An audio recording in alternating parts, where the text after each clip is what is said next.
పశ్చిమ గోదావరి జిల్లా గోదావరి డెల్టాలో ఈరోజు గొంతేరు కాలువ అనేది ఒక విషతుల్యంగా మారుతున్నారు. రైతులంతా కూడా ఆందోళన చెందుతున్నారు. భీమవరం, ఇటు వీరవాసరం, పాలకొల్లు, నరసాపురం, మొగల్తూరు మండలాలు అన్నింటికి కూడా జీవనాధారం, లక్షలాది మందికి జీవనాధారమైన గొంతేరు కాలువ గోదావరి నుంచి వస్తుంది.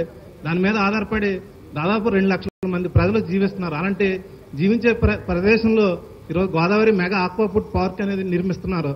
ప్రజా సేకరణ చేయలేదు. అసలు ఎటువంటి ఫుడ్ ప్రాసెసింగ్ సంబంధించి సింగిల్ విండో స్కీమ్ కింద చెప్పి వాళ్ళ ప్రజా సేకరణ అవసరం లేదని చెప్పి మొత్తం కూడా రైతుల అభిప్రాయాలు తీసుకోకుండా మొత్తం అందరూ కూడా ఈరోజు రైతులంతా కూడా ఇక్కడికి వచ్చారు. రొయ్యల చెరువులు, చేపల చెరువులు తవ్వుకుంటామని చెప్పి వాళ్ళందరి దగ్గర నుంచి ఫ్యాక్టరీ అనే పేరు చెప్పకుండా మొత్తం అందరి దగ్గర నుంచి భూములు తీసుకుని పాతిరి సంతకాలతో ఫ్యాక్టరీ కడుతున్నారు. ఇదేమన్యాయమని అందరూ కూడా అడుగుతుంటే 144 సెక్షన్ అమలు చేసి చిన్న చిన్న పిల్లల మీద హత్యా నేరాలు, ఆడవాళ్ల మీద, మహిళలని కూర్చోబడకుండా చదువుకునే కుర్రాళ్ల మీద, రైతుల మీద, అన్నం పెట్టే రైతులు అందరి మీద కూడా ఈరోజు మొత్తం అందరూ కూడా చాలా హత్యా నేరాల కింద అనేక కేసులు నమోదు చేసి దీనికి ఎవరైతే సహకరిస్తున్నారో వాళ్ళందరి మీద కేసులు నమోదు చేసి జైలుకు పంపిస్తున్నారు. 2.5 ఏళ్ల నుంచి ఉద్యమం జరుగుతుంటే ఎక్కడ కూడా ప్రభుత్వాలు పట్టించుకోబోతుంటే మేమంతా కూడా పవన్ కళ్యాణ్ గారిని ఆశ్రయించి మొత్తం కూడా ఆయన దగ్గర దృష్టి తీసుకొచ్చి రైతులంతా కూడా ఇక్కడ కలిసాం. ఇదంతా కూడా అందరూ కూడా ఈరోజు ఆరేటి సత్యవతి గారు అనే ఆవిడ ఒక తణుకు సబ్ జైల్లో ఉంది. ఆవిడ మీద హత్యా నేరం మోపారు. అదేవిధంగా వాళ్ళ అబ్బాయి ఆరేటి వాసు మీద హత్యా నేరం మోపి నర్సాపురం సబ్ జైల్లో పెట్టారు. వాళ్ళ తండ్రి ఈరోజు క్యాన్సర్ తో బాధపడుతున్నాడు. అందరూ అలాంటి పరిస్థితులు ఈరోజు ఇంటి పక్కన ఉన్న వాళ్ళు ఇంటి పక్క వెళ్తే 144 సెక్షన్ అనే కేసులు నమోదు చేస్తున్నారు.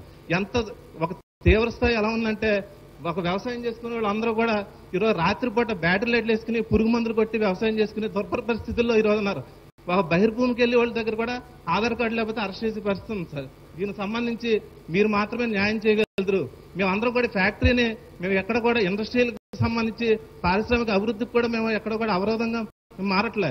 రైతులందరూ కూడా ఒకటే చెప్తున్నారు, ఈ గొంతేరు కాలువని మా జీవనాధారాన్ని, మా బతుకుని నాశనం చేయొద్దు, ఇది ఎక్కడన్నా తరలించండి, రద్దు చేయమని కూడా అడగట్లే. రైతులంతా కూడా ఎక్కడో చోట తరలించండి, మేమంతా కూడా వ్యవసాయాల ఆధారంగా జీవిస్తున్నాం, మేము భూమిని నమ్ముకున్న మట్టి మనుషులు, అలాంటి ప్రదేశంలో మాత్రమే ఇదంతా కూడా ఇలాంటి ఒక విష రసాయనాలు దాదాపు రోజుకి 2 లక్షల లీటర్ల విష రసాయన వ్యర్థాలన్నీ కూడా ఈరోజు గొంతేరు కాలంలో కలుస్తాయండి.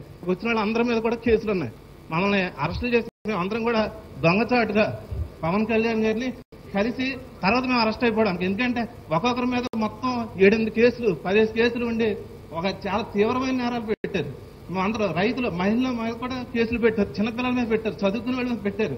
మాకు ఎక్కడ పోలీసు రాజ్యం నడుస్తుంది. 144 సెక్షన్ దాదాపు గ్రామాల్లో మొత్తం 35 రోజుల నుంచి నడుస్తుంది సార్. మాకు ఇలాంటి పరిస్థితుల్లో మాకు ఎవరున్నారు దిక్కు? అందుకే మేము అందరం కూడా పవన్ కళ్యాణ్ వెతుక్కుని ఆయనకి మాకు ఓటు వినిపించుకుని అన్నం పెట్టే రైతులను కాపాడమని కోరుకోవడానికి మేము అందరం వచ్చాం సార్.